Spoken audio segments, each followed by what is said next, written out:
All right. So, um, first of all, I just want to let you all know that Rabbi Rosenstein and I are very, very excited about the upcoming changes to the B'nai Mitzvah program. We have been working for years to create just such a program, and we're really excited to sort of unveil it to you at this moment. We've had two meetings so far in person, and we're really glad that you are here today and that there's an opportunity to share with you all of the wonderful things that are coming down the pike for your family. And ah, there I am, front and center. I forgot about this Zoom experience. Well, let's take me off front and center because the most important thing is the information that we're going to be sharing with you. So, Rabbi Rosenstein, I know you have uh, the PowerPoint to share with us. Becoming B'nai Mitzvah, the journey toward adulthood at Temple Judea, or Judea, whichever you prefer. No one has ever given me a straight answer. I've been here 5 years. You've been here how long? Did anyone figure 20, it and I out? still don't have a straight answer on that one. Excellent. Um, the first thing to know is at the very top is what our goals are in mind for however your child, your children move through this process. We understand that there are people for whom this is their first time going through the B'nai Mitzvah process, as it were, at Temple Judea. And for some of you, you will have done it in one way, and that this is a slightly altered way. But we want you to know where our core values are that we're coming from. First is to say we want to empower students to engage their Jewish identity by meeting them where they are with respect to their areas of their Jewish interest, their personal passions, and their differences in learning needs. We realize that no student is the same, and while we can't tailor a bespoke experience for every single student, we want to create many different pathways for a student to organically become B'nai Mitzvah within our institution. Um, Through that, we want each student to feel appropriately challenged on their way to accomplishing an important Jewish milestone. Finally, we want students to connect into an ancient chain of tradition while creating a structure that meets 21st century needs and limitations. You got soccer, you've got dance, you've got sports, you've got all of these different things. How do we both engage with the ancientness of our tradition and also realize that there are a lot of things going on in your world? Plus, the reality is that the world has changed since the ancient tradition of B'nai Mitzvah, sitting in the room with one tutor and going through the things that you're going to go through, and then standing up on the bima and chanting those things.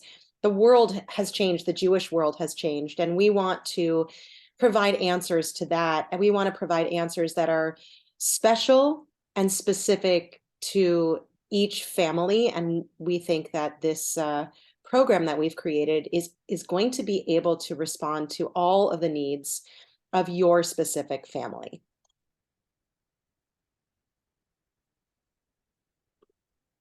Historically, we know that the experience of B'nai Mitzvah is one of two main rituals that for teens that asks them to engage with their Jewish identity. The first of them, right, is B'nai Mitzvah. The other one, maybe some of you participated in it. It's that confirmation experience that happens a little bit later in high school.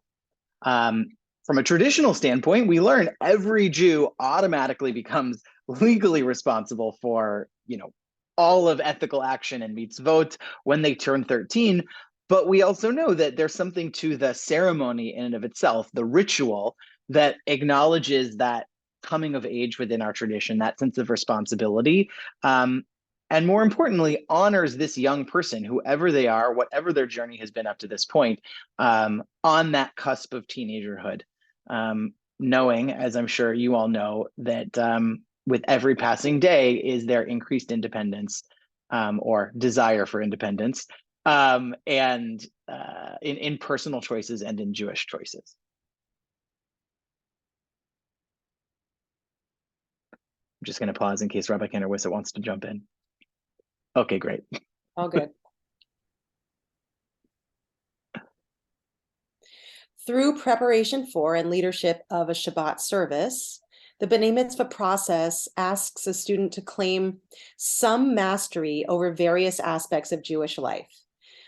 During the service, we gather at their desired community. We gather their desired community together at Temple Judea to witness their success in all of these areas and to celebrate that teen's identity at a critical moment of their personal and Jewish formation.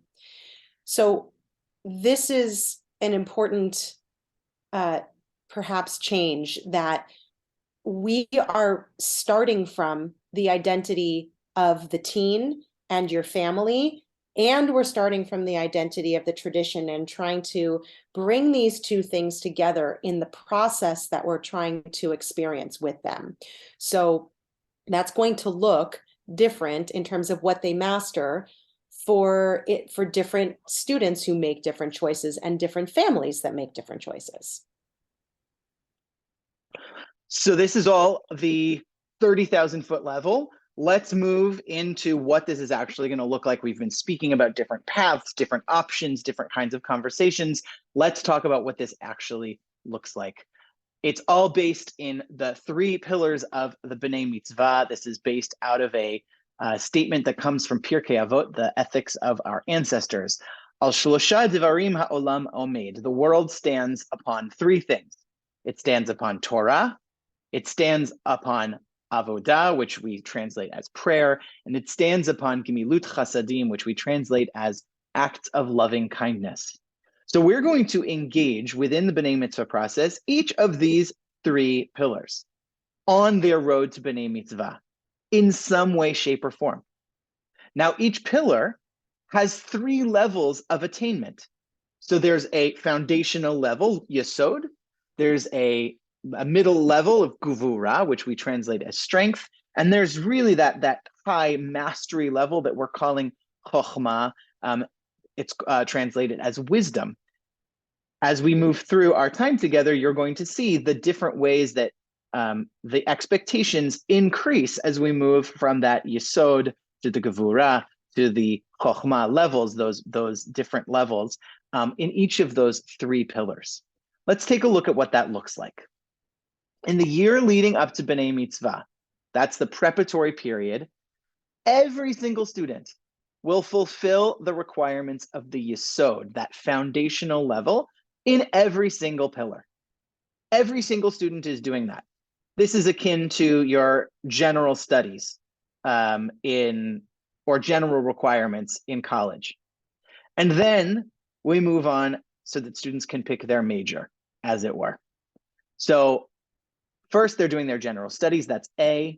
And then B, each student and their family will choose to fulfill the requirements of at least 2 more levels. Either the gevura, the middling strength level in 2 pillars, or gevura and chokhmah in 1 pillar. So you can see from these 2 examples what that might look like.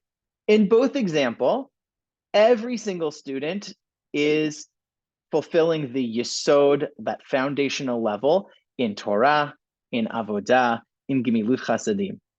In example 1, you can see where they are going beyond that to the gevura level in 2 categories. Example 2, on the other hand, has a student going all the way to this most engaged level with the chokhmah in 1 area, while staying at the yesod, the foundational level, for the other 2 pillars. So what we're suggesting here is that we want students to have an opportunity to understand some basic skills in a lot of areas of Jewish life, whether it is teaching and learning Torah, whether it is leading the service and chanting texts, whether it is doing service to the community. We want everybody to have exposure to all of those things, and then to decide, what's really interesting to me, which things am I really engaged in wanting to do further. and then pick those things and grow in those areas. And one of our students in the first time that we met actually said, hey, this is like a video game where you just keep leveling up.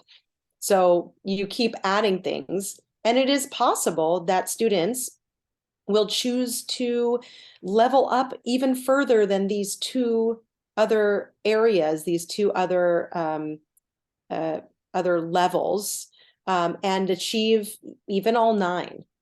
It's possible to do that. And we're going to show you, sometimes it's even possible to double dip and use certain things to count in multiple areas. So over the rest of our time together, we're going to talk about each of the 3 pillars, and how the foundational level leads to the gvura level, leads to the chokhmah level, leads to that advanced wisdom level. And this is going to, give you a little bit of information, some time, so that you can ruminate on this with as a family.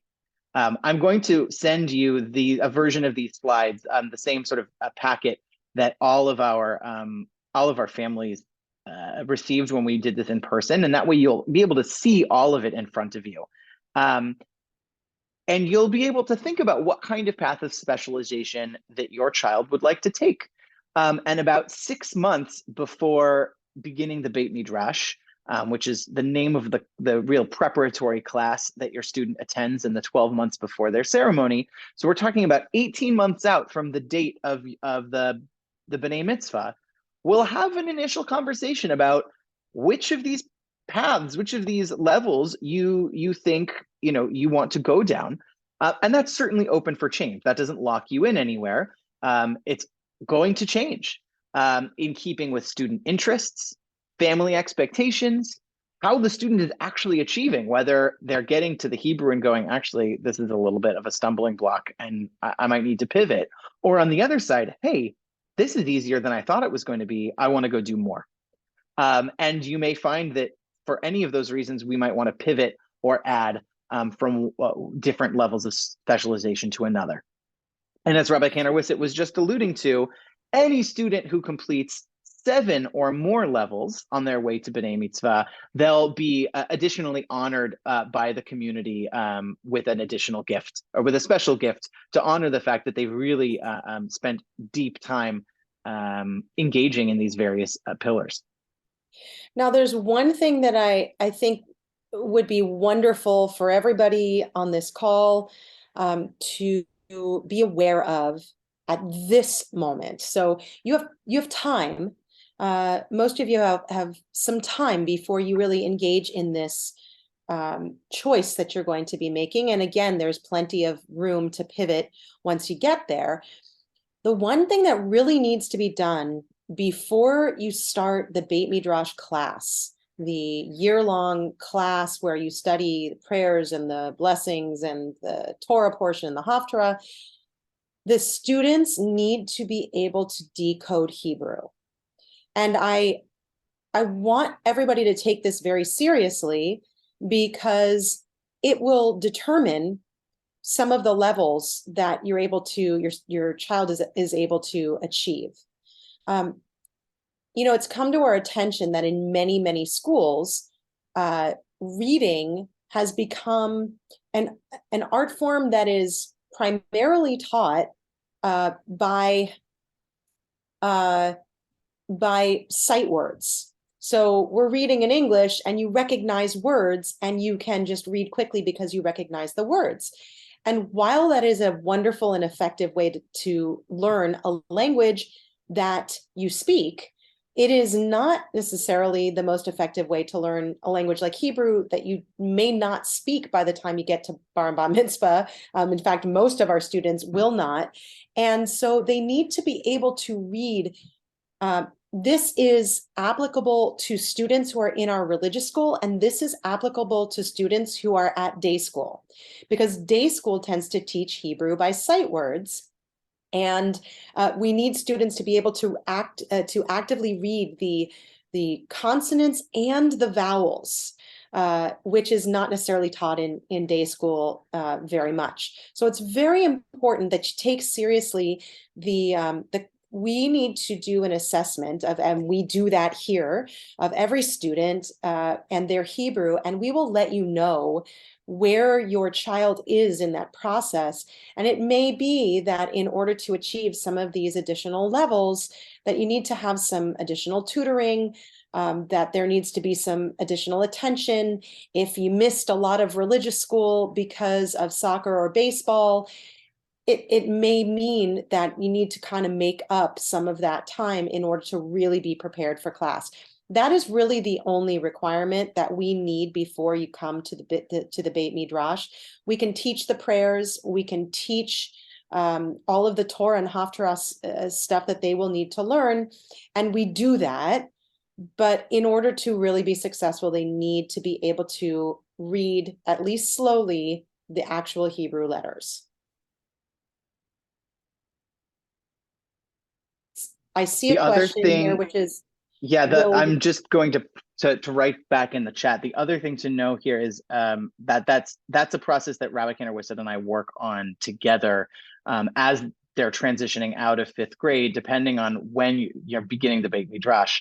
Some of you have B'nei Mitzvah that are maybe closer to 18 months from now. So this is a little more acute. And there are some of you who, that you won't be starting the Beit Midrash until maybe March or April of the coming year. And so there's a little bit more time. Mindy, to your question, we will, as we move through the presentation, we'll point out the ways that how this new framework and paradigm can mirror what maybe your older children will have experienced and done. And we'll show you how there's parity between those opportunities. Yeah, all of that is still available to you. And there are these other parts of this. So if you wanted, for example, to do that traditional model, there you would choose certain pillars of this to represent that. One-on-one is still available. However, I would encourage everybody to take a look at what the Beit Midrash is, because it's a fun, it's all of the kids in the room together, meeting with different teachers. They have a social experience. They learn with all of our teachers there. The one-on-one model will not necessarily get them to work with one of our cantors, and it sometimes it becomes necessary for a variety of reasons to do one-on-one, whether it's you can't make it on Wednesdays or so forth. Let me take a little detour, Rabbi Rosenstein, for a second to just explain that Beit Midrash model now. We've set up a system that on Wednesdays, all students come to the sanctuary and spend time in the sanctuary with our three teachers, with cantorial intern Emma Aronson, with me, and with Rabbi Cantor Lily Bloom. And we are seeing students individually, but we are also seeing students in a group. They are getting a chance to work together in groups. There are madrichim who are helping the students along the way as well. And so this is an opportunity to both get individual time and also get some practice time in. We have some time in the class when we teach something to the entire group of students. But what people do is the class starts at 3:45 and it ends at 6:15, and you only have to come for an hour. So if you get out of school and you're able to come at 3:45, then you come, you check in at 3:45, and you leave at 4:45. If you get there at 3:57, you check out at 4:57. So there's sort of a rolling group of students who comes. Many students choose to come on the latter half of things because they have things after school, and so they come at 5:15 and stay till 6:15.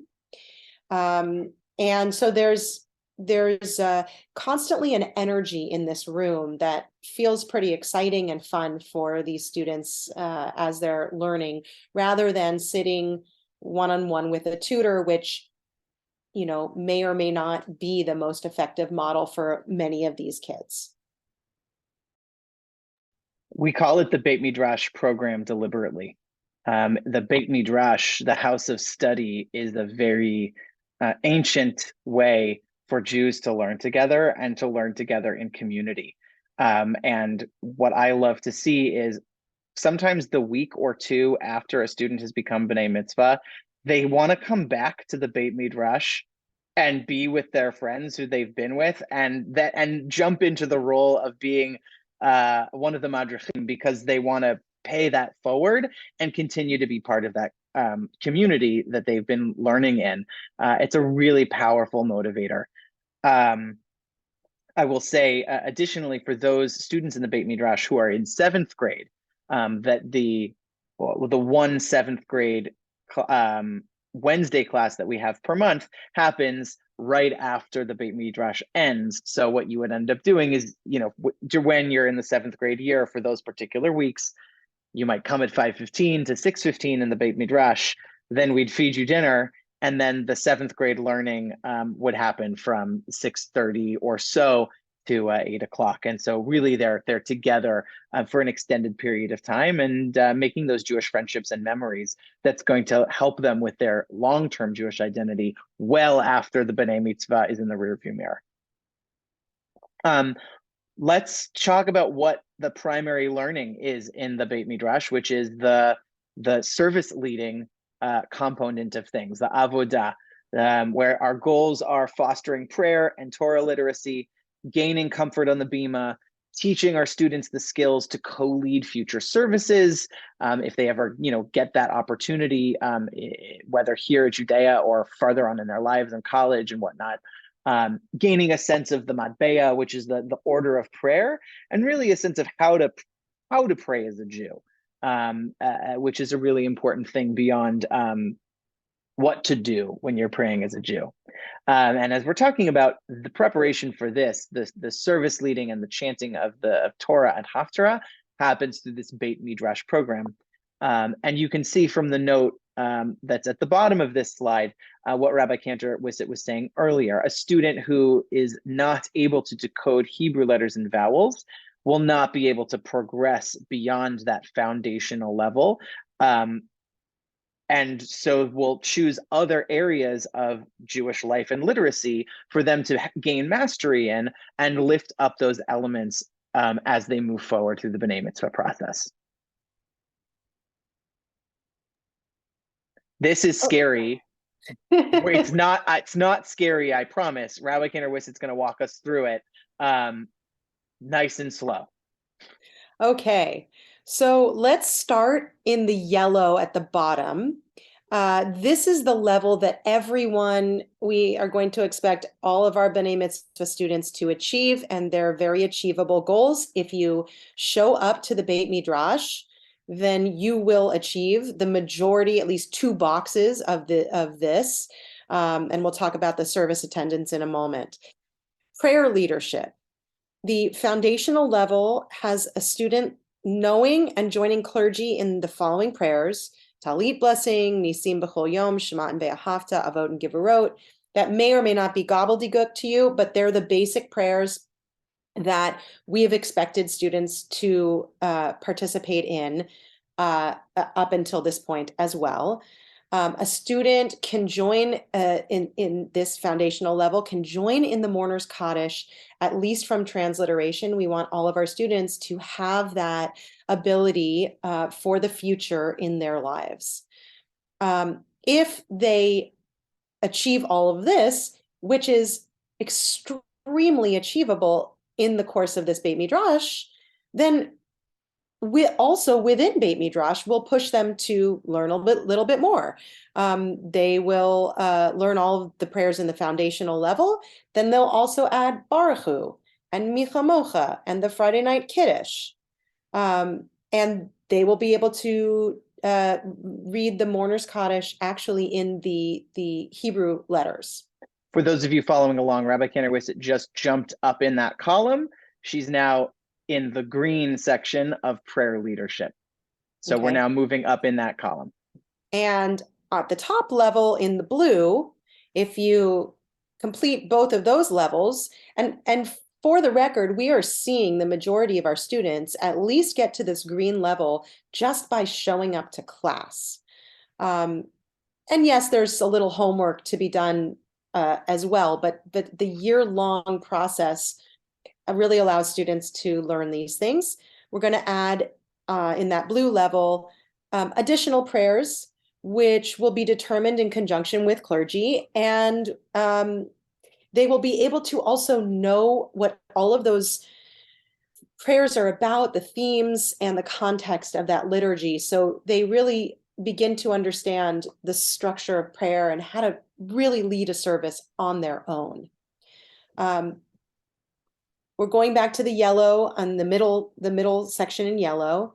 Additionally, in that class, students learn how to chant their maftir, which is the concluding portion of their Torah portion that's assigned to them for that week. They can chant the Torah blessings. They chant the Haftarah, which is a correlating section from the prophets, and they chant the Haftarah blessings. And they gain basic exposure to Torah trope, which is something that's just happening organically in the class. Now, if you cannot read Hebrew, then we're sort of assuming that you're really memorizing the Maftir and the Haftarah. And so we're not going to add on additional things that are just memorized from your head. We really want students to be able to really read this stuff from Torah and from the book itself. So many students, most students so far, are finding a way to learn more aliyot, more segments of Torah. I want to just make a point that even if your student doesn't learn additional aliyot, the service will have those aliyot available to you. The cantor for your service will chant any additional aliyot that you need, up to 3 for your family. So it will not be a hardship in terms of the service, but it will not be chanted by the student if they don't actively read Hebrew. Students will learn to use the 3 basic trope patterns: cantillation, which is the melody of the Torah, and that really encompasses like 90% of Torah chanting, and there's all these little additional ones. We move to the blue level. They can chant all the text and blessings in Yesod and the foundation, and they can chant more than 3 aliyot from Torah, and they really learn how to do this by using trope. So in the foundation level, we give them a recording and they learn basically by listening to the recording. By the time they get to this green level, they begin to learn their Torah portion from understanding the patterns of the melodies.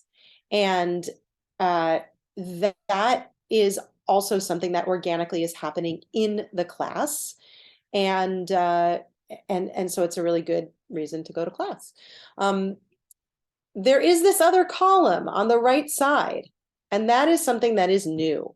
But we feel, and our clergy team feels, that the students who go to synagogue are more comfortable on the bima, chanting their prayers, and they're more comfortable in synagogue. That should not be a shock, that if you attend synagogue, you will be more comfortable in synagogue.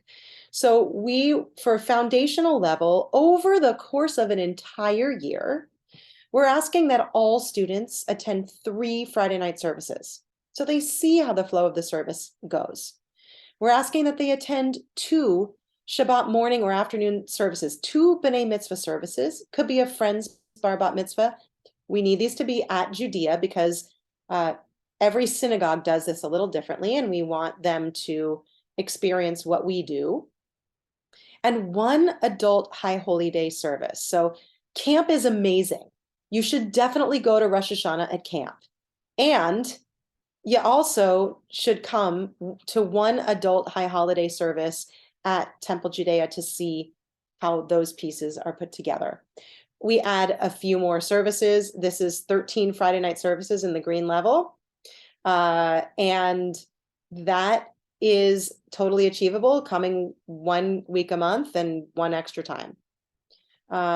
Still with 2 morning or afternoon services. We added another High Holiday service, which is pretty achievable. And then this top level is somebody who really wants to come to synagogue more often and make that a practice.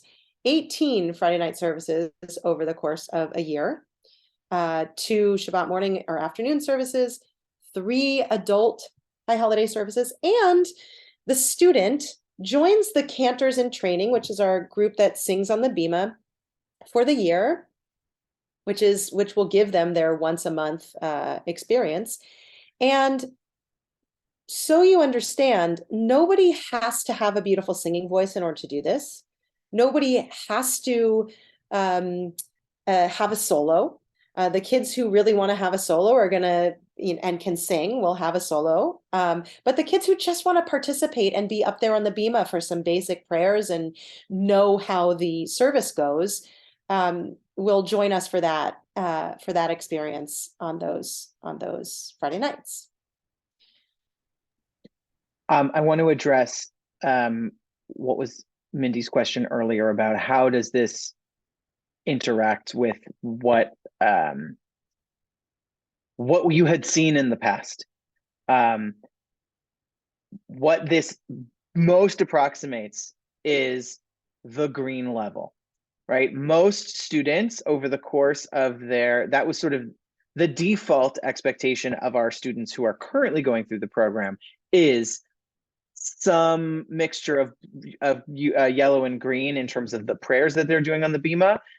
They're doing 3 aliyot plus their maftir. They're getting exposed to some of those trope patterns. What's additional is the service attendance requirement.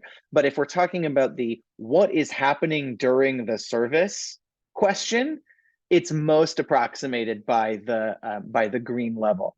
And anyone who's planning on doing more, obviously, would go above that. Yes, Mindy, go for it.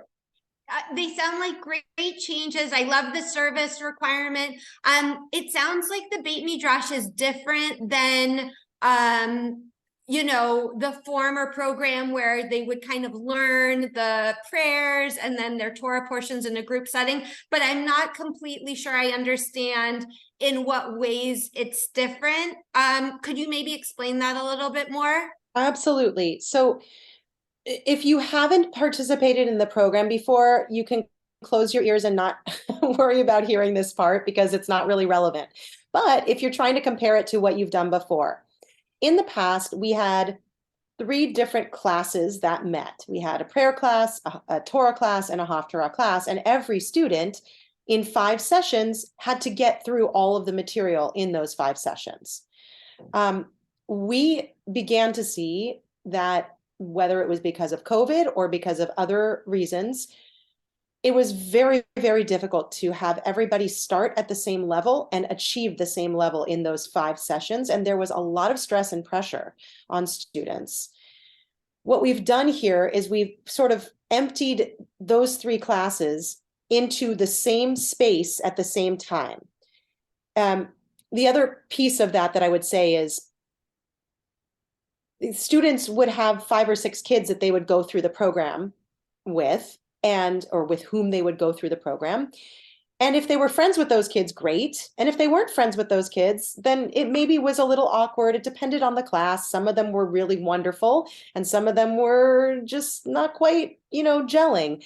But this way, we have everybody in the same space together. We have all 3 of the teachers teaching the same material. So, for example, a student would start with cantorial intern Emma and learn prayers, do some of that as a group, some of that individually, have the support of the madrichim, but also be in the room to interact with kids who are already at their Torah portion or kids who are already at their Haftarah. And because we have this year-long process, students move at their own pace. So, for example, you have a rotten week and you have a lot of tests, and you just can't do that much work on that week. Okay, fine. So you kind of you inch forward that week. And the next week you have more time to do the work. And so you do a little bit more.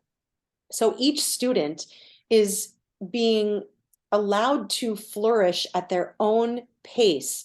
A student who's moving really fast, we're getting them through really, really fast. A student who's moving a little more slowly, they move through a little bit more slowly, and it's not a public thing, meaning that people aren't necessarily comparing notes because everybody's bar and bat mitzvah date is a little bit different, and everybody's in a little bit different of a process. So there's support for students to move through all of these things, and there's individual attention based on wherever they happen to be in the process. So it really allows us to tend to individual students much more closely while also having a group experience where they're having a good time. Twice during that time period, we bring everybody together. So if you come early, you're going to be in that first period of time. And if you come later, you're going to be in that second period of time. And we teach the same thing each time. So it might be teaching more trope. It might be teaching Jewish ethics and values and musar, which is character development. It changes based on the trajectory of the year and each week. So they're getting a lot more of all of the things that we want for them in this way. And it just is just fun in a different way than those 5 classes. And then we got to move on, and then you got to move on. So we want every student to feel stretched, but not stressed. So we want to keep pushing them, and all 3 of our teachers are pushing the students to do their best. We also want to make sure when we see a student who's really struggling or afraid or having a difficult time that we can tend to that as well. And so that's why these changes have been made in that way. So is a quick follow-up question, okay? So our students whose bar and bat mitzvot are from September through May, all in the same classroom together, learning together? From September through August. Oh, so you do B'nei Mitzvah in the summer. We do. We don't do them in July, but there's June and August. So you start the class and you're welcomed into the class the month a year ahead. So this week, for example, we have students whose B'nei Mitzvah are at the end of April in the following year, in 2024. And they enter and they get to know the routine, and then they join the rest of the class in learning and spending time together. And we repeat through these subject matters, whether it's the trope, which they need to keep learning in different ways, or the character development lessons. We do 13 of them, and then we do 13 of them again. And so you kind of level up in all of these things that we're doing throughout the course of the class. So this particular table is the scariest one. Okay, so it gets easier from here, I promise. So the Bet Midrash and that change and how that sort of the energy and the spirit of having all of these 6th and 7th graders in the sanctuary on Wednesdays for 2.5 hours, it's really special. It's a really can't say enough about what that's doing to just the energy in the space. I would just like to add that we are the only synagogue really doing this. And I have a feeling that other synagogues, I know that many of our colleagues are looking at this and thinking, that sounds really great and that sounds really cool. We have a unique ability based on the staff that we have here. And we have this desire to have this inventiveness in the program. So this is a brand new kind of thing. And I will just say to Mindy and to anybody else who's thinking about this, yes, there are opportunities for one-on-one tutoring if somebody just can't make it on Wednesdays, but we also have a makeup class that is every single week on Fridays. It's a Zoom class. So if your child is sick, do not send them to class, please. But come to the Zoom class. If you have something that meets on Wednesdays for a period of time, come to the Friday Zoom class for that period of time and then rejoin class. So we have teachers who are overseeing that class as well and making sure students are getting what they need, even from the 1 hour Zoom experience that's a makeup class. So hopefully you're getting the sense through this of really that sense of the foundation that we're setting out within this prayer leading and Torah chanting, Haftarah chanting realm into the sense of strength, into the place of Chokhmah, right? That blue level that's really for those students, many of whom are sort of self-selecting into wanting to learn more, do more, grow more, and that, this is meeting students where they're at the various different levels. I want to share with you now, as we move into the Torah section, and the next section, which will be Gemilut Chasadim, how we're engaging the learning and teaching of Torah. That would be the Devar Torah, or if the Bar Mitzvah speech, if you will. But really, we're trying to be intentional about the ways that this is a Devar Torah that our students are standing up to deliver, where they are taking, I'm not going to make up the words, I already wrote them, empowering students to see themselves, their questions, and their lives in Torah.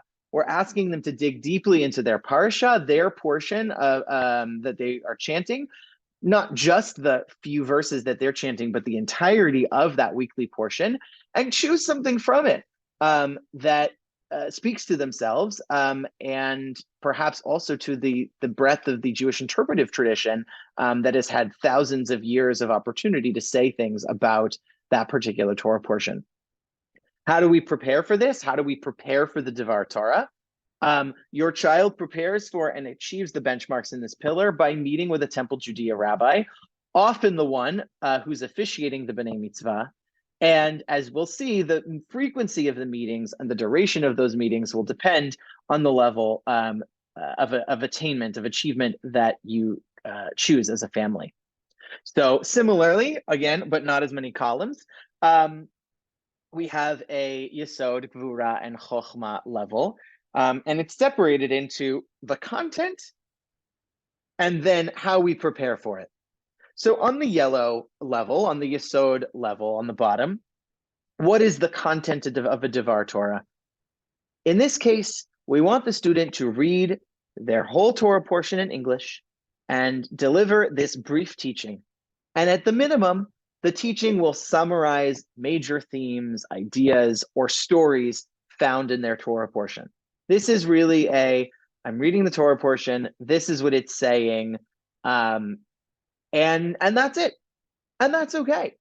So for some students, they're not engaging as deeply into how this text is connecting back to me or to the world or those kinds of things.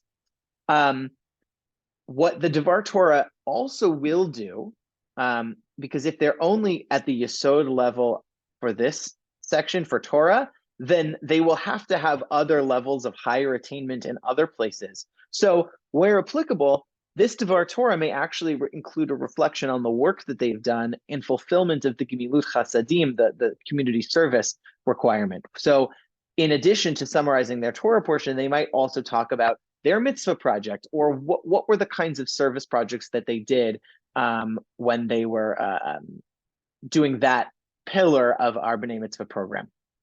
How do we prepare for that? The student meets with their assigned rabbi for at least one 30-minute session, having prepared in advance by reading the Torah portion. In addition, this is also new. In addition, the student will attend at least one Friday night service. This is where Rabbi Cantor-Wissett alluded to double dipping. This is what we're talking about. Okay, so everybody is attending at least 3 Friday night services, we know from the last set of requirements. On one of those Friday nights, instead of going to the bathroom at exactly the moment when I stand up to the bima and I say, in the middle of the service, and I say, Shabbat Shalom. And you know that that's the point where it's like, oh, we better settle in. He's about to start talking to us. Instead of going to the bathroom, the student will actually listen to the Devar Torah and be curious about what the message is, what the lesson is there, and they will get credit for having come to this by sending an email to the rabbi who delivered that Devar Torah, summarizing whatever they learned, or however they want to respond to it. If they agree, if they disagree, whatever it sparks in them, we want them to engage with us hey, Rabbi Kenner Wisset, I heard when you were teaching about Achrei Mot Kedoshim and how important it is that we're all holy people and in the holiness of community. And that really spoke to me because sometimes at my middle school, I feel like it's not a holy community, and I wish it were better. Okay, that's wonderful. We would say thank you for sharing that with us, and they get credit for the service. Wonderful. In the green level, we move up. And this, again, in response to Mindy's question, this is kind of what the baseline expectation is under the current process. A student writes and delivers a Devar Torah, a teaching related to their Torah portion that at minimum, it summarizes the essential points about the Torah portion, and then it thinks critically about that Torah portion to connect it to issues in the student's life or the life of their community. What is it saying? What is it teaching me? How am I engaging with it? How have I seen this happen in my life or in the life of people I know? And what can we all learn from it? What is, as I like to say to our students, what is great Aunt Martha going to be able to take away having heard you give this Devar Torah that is going to make my life better? That is what we currently do. Or what we currently hope and expect of our students under the current model. And again, as I said below, depending on their level of fulfillment in the Gemilut Chasadim requirement, they may also reflect on the work that they've been doing in service to the community. How do we prepare for it? In this case, the student meets with the assigned rabbi for at least 2 30-minute sessions, having read the Torah portion in advance. And in this case, the student will attend at least 3 Friday night services. And again, instead of dipping out of the sermon and going to the restroom, they are actually coming and listening and responding back to the rabbi, and they get credit for those emails. Finally, we're in the chokhmah, the wisdom level. And this is an expanded Devar Torah. I'm going to actually do this out of order. I'm going to move to the preparation side. The students who choose this level of deepened engagement in Torah will engage in Torah study over a longer period of time, either with their designated rabbi or in a cohort of others who are similarly on this track. They'll have 4 to 6 30-minute meetings to be scheduled individually with the designated rabbi. And there's the attending 6 Friday night services piece. But when they're in these 4 to 6 30-minute sessions, what are they learning? When we're typically meeting with students for whether it's 30 minutes or an hour, we don't really get a chance to think about the different ways that our tradition has also engaged in the Torah portion. The students read the Torah portion, and then they say, okay, well, how is it impacting me today in the 21st century? That conversation will still happen, but it will also be in conversation with the thousands-year history of how other rabbis at different times in different places have also had questions about the text. And often it's the same questions that the students in the 21st century are also asking. Having done that, they will be able to write a Devar Torah that is much more richly informed by the entirety of the Jewish tradition. And so when they're teaching Torah and its commentary in service of connecting it to issues of the student's life or the life of their community. And again, this is very much determined by the student's interest and what parts of the Torah portion itself they're connected to, and what kind of learner they are.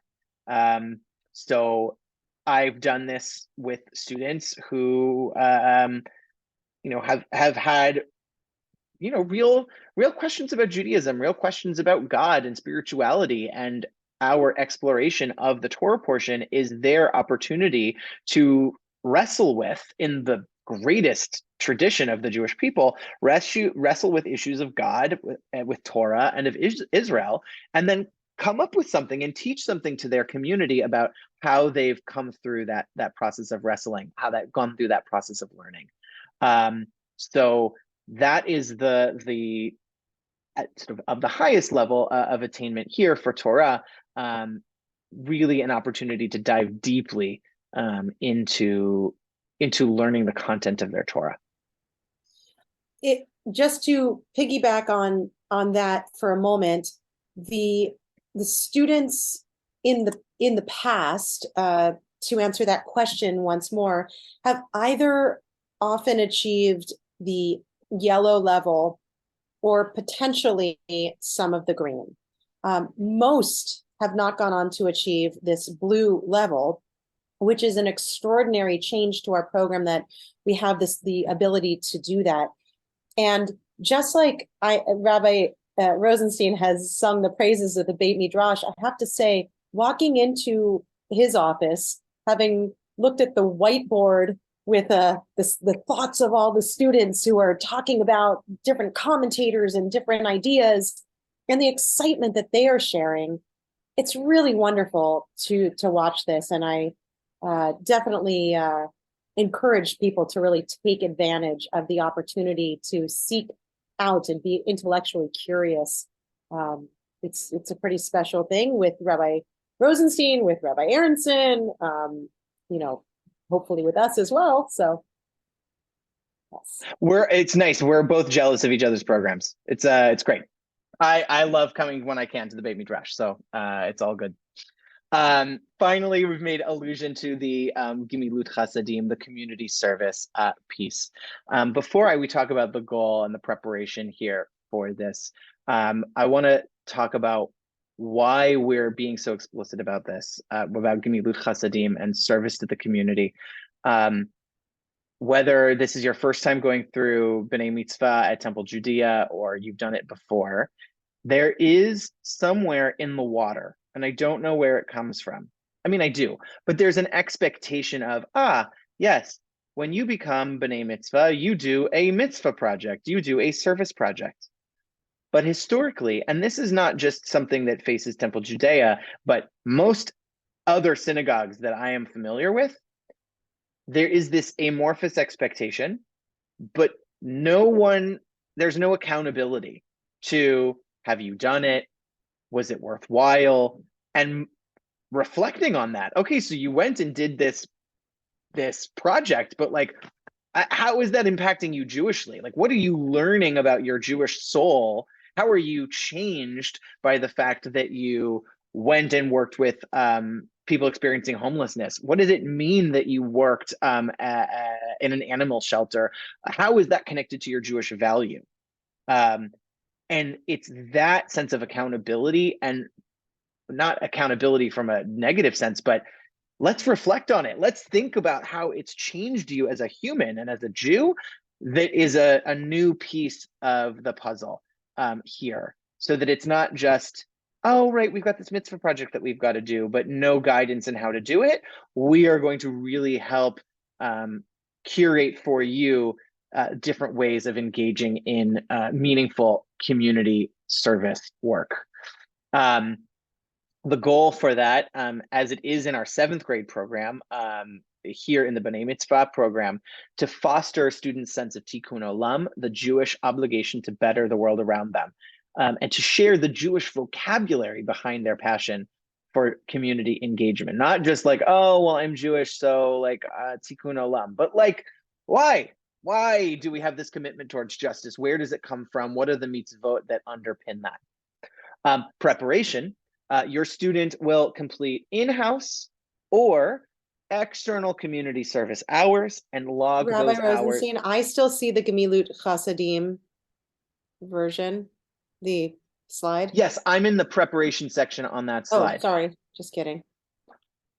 So how will your children complete that? Yes, so they're going to complete those in-house or external hours. They'll log those hours and relevant projects with a member of our clergy team.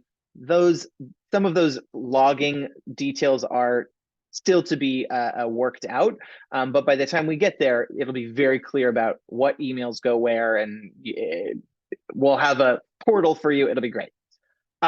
Depending on your desired level, the student will incorporate reflections upon their Gemilut Chasadim, upon their service, into their Devar Torah. So it's not just on the side, I donated a whole bunch of books or a whole bunch of sports supplies to people in need, but we're going to talk about it and talk about why we did it.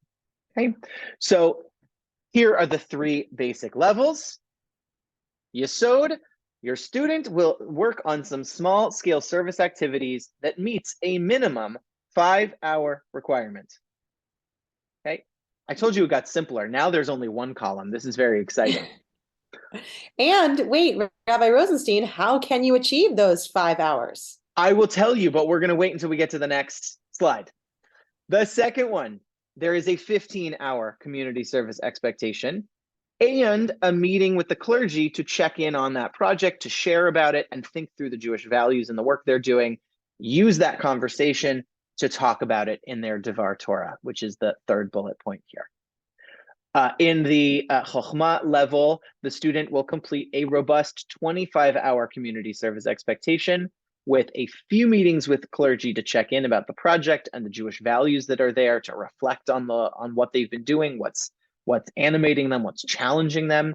And then again, during the Devar Torah, the student will share their project and what they learned about the Jewish imperative towards justice and tikkun olam, right? So it's really about the values, not just the actions that they are doing in terms of their service to the community. We want to make this we want to give many different ways and opportunities to fulfill these service requirements. For the Yesod level and the Gvura level, a student can very easily fulfill their different hour requirements simply by participating in things that we already do at Temple Judea, or Temple Judea, depending on how you feel that day. We are so blessed with members of our community who are so deeply passionate about how Temple Judea can have a wider impact on the community around us. And there are plenty of ways for our students to get involved in those different projects. So you'll see Gimilut Chasadim opportunities. The left column, I'm going to share with you what are just internal opportunities within Temple Judea. Rabbi Cantor Wissett was really excited to tell you that that 5-hour commitment on the Yesod level, if your student comes to the seventh grade hands-on service learning pieces, there's some sort of learning about various social justice issues, and then there's some sessions where they go out and do in the community. If they come to all of the doing sessions in the community, look, you got your 5 hours. That was really easy. That was nice. Additionally, and this is where it's going to be so easy for students to go beyond the Yesod level. You noticed there's a Shabbat attendance requirement for the prayer section, for the Devar Torah section. Look, there's an opportunity to get community service if you come to Shabbat. So you can make a whole day out of it. Come a half hour early to service. We have Shabbat greeters that write name tags every week for all of our congregants who come into the community. Come and help write those name tags and greet individuals as they come. Help direct them up to our sanctuary. Go up to the sanctuary and pass out pew bulletins to those individuals who are coming in and sitting down in the seats. That's a half hour for every service that they come. Then they attend the service, they listen to the Devar Torah, and look at that. They've checked boxes in each of these 3 pillars. So it's a good bang for your buck. Triple dipping. Yeah, exactly. Triple dipping. Our B'Tselem, our community service umbrella group within the congregation, we have 3 yearly programs where students can earn community service. There's an August backpack packing event to benefit School on Wheels. There's the Thanksgiving market where we pack Thanksgiving meals for families in need within the San Fernando Valley. And there's Mitzvah Day, and a student can earn up to 2 hours per event. We have this hugely successful initiative of lunch making for those who are clients of Hope of the Valley Rescue Mission. We've made we made 12,000 lunches last year, and we're well on our way to hitting 12. That's 1,000 lunches a month that Temple Judea is providing to this organization. And if you make 10 lunches, we'll give you an hour. If you want to make 20 lunches, that's 2 hours. Okay. So that's another opportunity to participate in that initiative. We are beginning a senior visiting program with different members of the clergy going to senior living facilities in the local area where some of our congregants are. Roughly an hour and a half, 2 hours per visit, and we'll offer about 9 opportunities per year. The Purim Carnival, if you volunteer, there you go. 1 to 3 hours for the Purim Carnival. There are any number of youth and family events that get run through my office, and there's oftentimes needs for madrichim and for teens to help with those. And so we would offer an hour per event. And then sometimes Rabbi Cantor-Wissett needs hole punching and music, and there are any numbers of, I just made that up, but there's any number of opportunities that might just come about. And so when we identify them, we might send an email to everybody who's in the Beit Midrash saying, hey, just so you know, we need a volunteer or two to do X, Y, and Z, first come, first serve. And then we would offer community service. Again, all internal to Temple Judea. To Jacob's point, absolutely, we're figuring out what the best way to track all of those hours, but the onus is going to be on the student to reach out and say, hey, I did this. But once they do that, we will track those hours and make sure that it's all, they're all on track. Now, there are some people, because maybe they have an organization they're already connected to, or you're really looking to go to the chokhmah, that 25-hour plus commitment. And maybe that's something where you might want to go participate in organizations that are external to Temple Judea. If that is you, we can point you towards outside Jewish organizations that have meaningful opportunities for teens to engage in the community. We also can connect you with, we're working with 2 different educational organizations, Tzedek America and ACLA, who can guide you to curated, sustained, meaningful work in the Los Angeles Valley area, and who can follow up with you on talking through and reflecting with you on the Jewish values that are embedded in the work that you're doing. Or you can say, none of these things are spark joy, and so I would like to work on we would like to work on our own projects, in which case we would work with you to do that.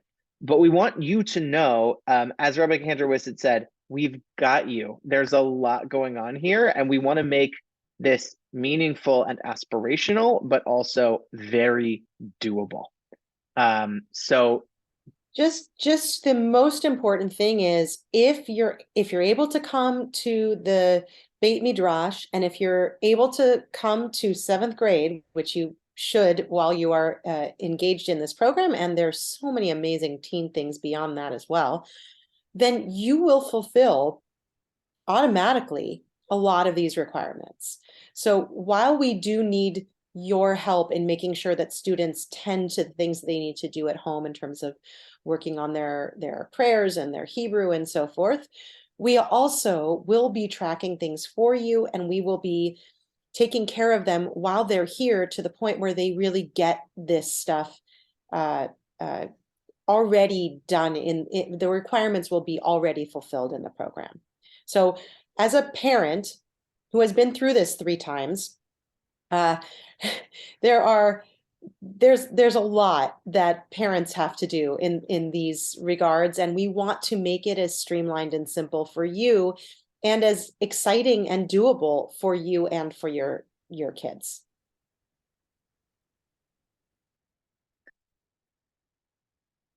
I think we did it. I think we're now at the questions portion. As you're thinking about questions, if you've been writing them down or if you've just been writing them in the chat, it's all to say, I'm going to follow up with this call with, this is going to get uploaded to YouTube, to a Temple Judea channel. That way you'll be able to see it, review it, and also the document from which this slideshow was derived. you'll be able to have at home as a PDF. You can print it, you can have it with you to review, so that you're not, having to, remember all of this. This is also not the last time you're going to hear all of this information. We're going to talk about it again, certainly during the first 6th grade family learning, where we'll have a chance to revisit this, and we'll all get a chance to talk through and workshop, hey, what is this actually going to look like for us? And we can start to have those initial conversations about, all right, what actual choices do I think I want, or does my student want to make in response to these 3 different pillars and these 3 different types of levels. So you're going to hear this again. There's no test on this. Like, we will be with you as we're moving through this process from here to there.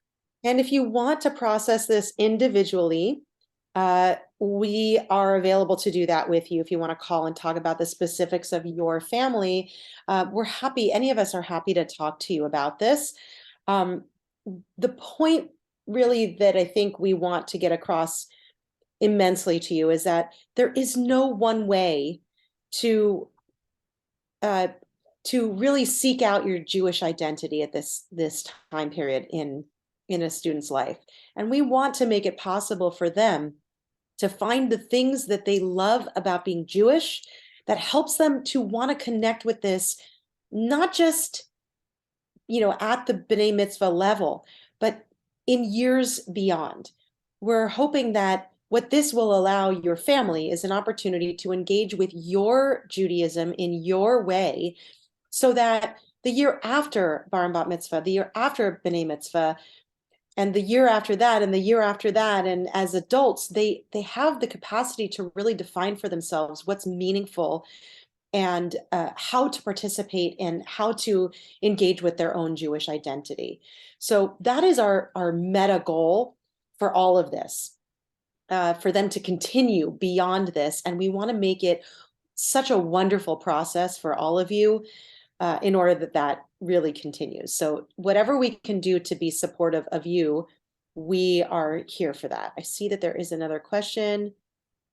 Could it be emailed without being posted to YouTube? I just replied. If there's also a question about, I would have brushed my hair. I'm sorry. You look beautiful, Mindy. Okay, I'll and we're all in these really DM tiny the boxes. Rabbi. So I'll DM the rabbi. Okay.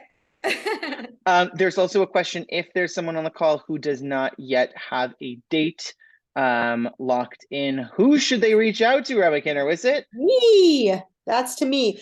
You could reach out to me. You could reach out to Stacy. Feel free to call us at the temple number, which I will put in the chat. I'll also give you my email here. I'm just going to write it in. But yes, we'll happily work with you toward having a date. For those of you who won't be able to see the chat because this is a recorded call, that's Wissot, WISSOT, at templejudea.com. Practicing my radio announcer voice.